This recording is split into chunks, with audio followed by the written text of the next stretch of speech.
Audio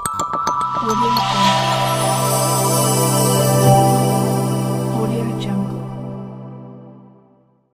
ವಿಶೇಷ ಚೇತನರ ವಾರ್ತೆಗೆ ಸ್ವಾಗತ. ಸ್ನೇಹಿತರೆ, ನಮ್ಮ ಚಾನಲ್ಗೆ ಹೊಸದಾಗಿ ಭೇಟಿ ನೀಡಿರೋರು ದಯವಿಟ್ಟು ಚಾನಲ್ ಸಬ್ಸ್ಕ್ರೈಬ್ ಆಗಿಲ್ಲ ಅಂದರೆ ಈಗಲೇ ಚಾನಲ್ ಸಬ್ಸ್ಕ್ರೈಬ್ ಮಾಡಿಕೊಂಡು ಈ ವಿಡಿಯೋಗೆ ಒಂದು ಲೈಕ್ ಕೊಡಿ. ಪ್ರತಿದಿನ ವಿಶೇಷ ಚೇತನರ ವಾರ್ತೆಯನ್ನು ತಪ್ಪದೇ ವೀಕ್ಷಿಸಿ. ಇಂದಿನ ದಿನಪತ್ರಿಕೆಯಲ್ಲಿ ಒಂದು ವಿಶೇಷವಾಗಿರ್ತಕ್ಕಂಥ ಸುದ್ದಿ ಪ್ರಕಟ ಆಗಿದೆ. ಆ ಸುದ್ದಿಯನ್ನು ನಿಮಗೆ ತಿಳಿಸ್ತಾ ಹೋಗ್ತೀನಿ. ವಿಡಿಯೋವನ್ನು ಪೂರ್ತಿ ನೋಡಿ. ರಾಜ್ಯದಲ್ಲಿ ಸುಮಾರು 40 ಲಕ್ಷಕ್ಕೂ ಹೆಚ್ಚು BPL ಕಾರ್ಡುದಾರರಿಗೆ ಕಂಟಕ ಎದುರಾಗಲಿದೆ. ಆಹಾರ ಮತ್ತು ನಾಗರಿಕ ಸರಬರಾಜು ಇಲಾಖೆಯ ಅಂಕಿಅಂಶಗಳ ಪ್ರಕಾರ ರಾಜ್ಯದಲ್ಲಿ ಸದ್ಯ BPL ಅಂತ್ಯೋದಯ ಅನ್ನ ಯೋಜನೆ ಸೇರಿ 1.27 ಕೋಟಿ ಕಾರ್ಡುಗಳು ಲಭ್ಯವಿವೆ. 4.36 ಕೋಟಿಗೂ ಅಧಿಕ ಫಲಾನುಭವಿಗಳಿದ್ದಾರೆ. ಇದರಲ್ಲಿ ಲಕ್ಷಾಂತರ ಕಾರ್ಡುಗಳನ್ನು ಅರ್ಹತೆ ಇಲ್ಲದವರು ಪಡೆದು ಅನ್ನಭಾಗ್ಯ, ಗೃಹಲಕ್ಷ್ಮಿ ಸೇರಿದಂತೆ ಸರ್ಕಾರದ ನಾನಾ ಸೌಲಭ್ಯಗಳನ್ನು ಪಡೆಯುತ್ತಿದ್ದಾರೆ. ಇದರಿಂದ ಅರ್ಹರಿಗೆ ಸಿಗಬೇಕಾಗಿರುವ ಸೌಲಭ್ಯಗಳು ಉಳ್ಳವರ ಪಾಲಾಗುತ್ತಿವೆ. ಹೀಗಾಗಿ ಇಂತಹ ಕಾರ್ಡುಗಳನ್ನು APL ಆಗಿ ಪರಿವರ್ತಿಸಲು ಉದ್ದೇಶಿಸಲಾಗಿದೆ. ಸದ್ಯ ವಿತರಣೆಯಾಗಿರುವ BPL ಕಾರ್ಡುಗಳಲ್ಲಿ 20% ಅನರ್ಹ ಕಾರ್ಡುಗಳನ್ನು ಬೆಂಗಳೂರಿನಲ್ಲೇ ಇದ್ದು, ರಾಜ್ಯಾದ್ಯಂತ ಸುಮಾರು 15-20%ರಷ್ಟಿವೆ. ನೀತಿ ಆಯೋಗದ ಪ್ರಕಾರ ರಾಜ್ಯದಲ್ಲಿ ಪ್ರಸ್ತುತ ಬಡತನ ರೇಖೆಗಿಂತ ಕೆಳಗಿರುವ ಪ್ರಮಾಣ 5.67ರಷ್ಟಿರಬೇಕು.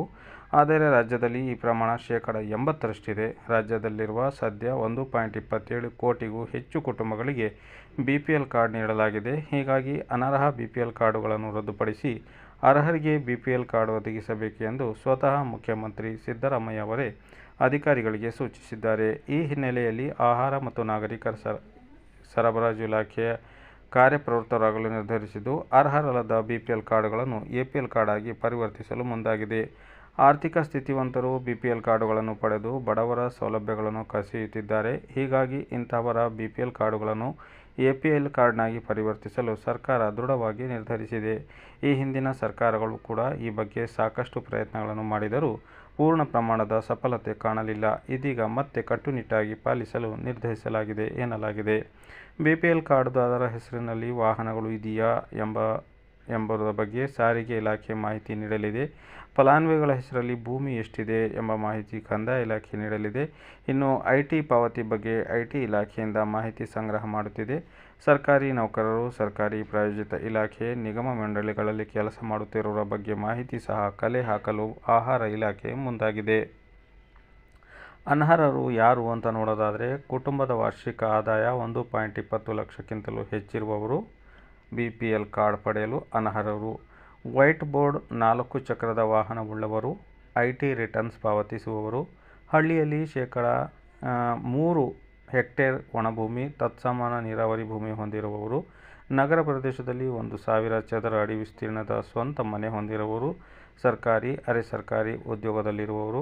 ಅನರ್ಹ ಕಾರ್ಡುಗಳಾಗಿ ಪತ್ತೆಗಾಗಿ ಆಹಾರ ಇಲಾಖೆಗೆ ಸಾರಿಗೆ ಇಲಾಖೆ, ಕಂದಾಯ ಮತ್ತಿತರ ಇಲಾಖೆಗಳು ಸಾಥ್ ನೀಡಲಿವೆ. BPL ಕಾರ್ಡಿಗೆ ಯಾಕಿಷ್ಟು ಬೇಡಿಕೆ ಅಂತ ನೋಡೋದಾದರೆ, ರಾಜ್ಯದಲ್ಲಿ ಹೆಚ್ಚುವರಿ BPL ಕಾರ್ಡುಗಳು ವಿತರಣೆಯಾಗಿವೆ ಎಂದರೆ ಅದಕ್ಕೆ ಅನ್ನಭಾಗ್ಯ ಮಾತ್ರ ಕಾರಣವಲ್ಲ, ಗೃಹಲಕ್ಷ್ಮಿಯೂ ಅಲ್ಲ. ಬದಲಿಗೆ ದುಬಾರಿ ವೆಚ್ಚದ ಆರೋಗ್ಯ ಸೇವೆ, ಕೃಷಿ ಉದ್ದೇಶಿತ ಯೋಜನೆಗಳು, ವಸತಿ ಯೋಜನೆಗಳಂತಹ ನಾನಾ ಸರ್ಕಾರಿ ಸೌಲಭ್ಯಗಳ ಬಳಕೆಗಾಗಿ BPL ಕಾರ್ಡುಗಳು ವ್ಯಾಪಕವಾಗಿ ವಿತರಣೆಯಾಗಿವೆ. BPL ಕಾರ್ಡ್ ಇದ್ದವರಿಗೆ ಕ್ಯಾನ್ಸರ್, ಕಿಡ್ನಿ ವೈಫಲ್ಯ ಸೇರಿದಂತೆ ದುಬಾರಿ ವೆಚ್ಚದ ಕಾಯಿಲೆಗಳಿಗೆ ಕೆಲವು ಆಸ್ಪತ್ರೆಗಳಲ್ಲಿ ಉಚಿತ ಚಿಕಿತ್ಸೆ ಸಿಕ್ಕರೆ ಮತ್ತೆ ಕೆಲವೆಡೆ ರಿಯಾಯಿತಿ ದರದಲ್ಲಿ ಚಿಕಿತ್ಸೆ ಸಿಗುತ್ತದೆ. ಇದು ಬಡವರಿಗೆ ಮಾತ್ರವಲ್ಲ, ಮಧ್ಯಮ ವರ್ಗದವರಿಗೂ ವರದಾನವಾಗಿದೆ. ಹೀಗಾಗಿ ಸುಳ್ಳು ದಾಖಲೆ, ಸುಳ್ಳು ಆದಾಯ ಪ್ರಮಾಣ ಪತ್ರ ಸಲ್ಲಿಸಿ ಸಾಕಷ್ಟು ಮಂದಿ BPL ಕಾರ್ಡ್ಗಳನ್ನು ಪಡೆದಿರುತ್ತಾರೆ. ಒಂದು ಕುಟುಂಬ 4 ಕಾರ್ಡುಗಳ ಉದಾಹರಣೆಗಳು ಸಾಕಷ್ಟಿವೆ. 2-3 ವಿವಾಹಿತರು, ಮಕ್ಕಳು ಒಂದೇ ಮನೆಯಲ್ಲಿ ವಾಸವಿದ್ದರೂ ಪ್ರತ್ಯೇಕವಾಗಿ BPL ಕಾರ್ಡ್ಗಳನ್ನು ಪಡೆದಿದ್ದಾರೆ. ಸ್ವಂತ ಮನೆಯಿದ್ದು ಬಾಡಿಗೆಗೂ ಮನೆಗಳನ್ನು ಕೊಟ್ಟಿರುವವರು ನಕಲಿ ದಾಖಲೆಗಳನ್ನು ಕೊಟ್ಟು ಕಾರ್ಡ್ ಮಾಡಿಸಿಕೊಂಡಿದ್ದಾರೆ. ಸರ್ಕಾರಕ್ಕೆ ಈ ರೀತಿ ವಂಚನೆ ಮಾಡಿರುವವರ ಬೆಂಗಳೂರಿಗರೇ ಹೆಚ್ಚು. ಇವೆಲ್ಲವೂ ನ್ಯಾಯಬದ್ಧವಾಗಿ ಪತ್ತೆ ಮಾಡಿದರೆ 1.27 ಕೋಟಿ ಕಾರ್ಡುಗಳಲ್ಲಿ ಕನಿಷ್ಠ 40 ಲಕ್ಷ ಕಾರ್ಡ್ಗಳು ಅನರ್ಹ ಪಟ್ಟಿಗೆ ಸೇರುತ್ತವೆ ಎನ್ನುತ್ತಾರೆ ಆಹಾರ ಮತ್ತು ನಾಗರಿಕ ಸರಬರಾಜು ಇಲಾಖೆಯ ಹಿರಿಯ ಅಧಿಕಾರಿಗಳೊಬ್ಬರು.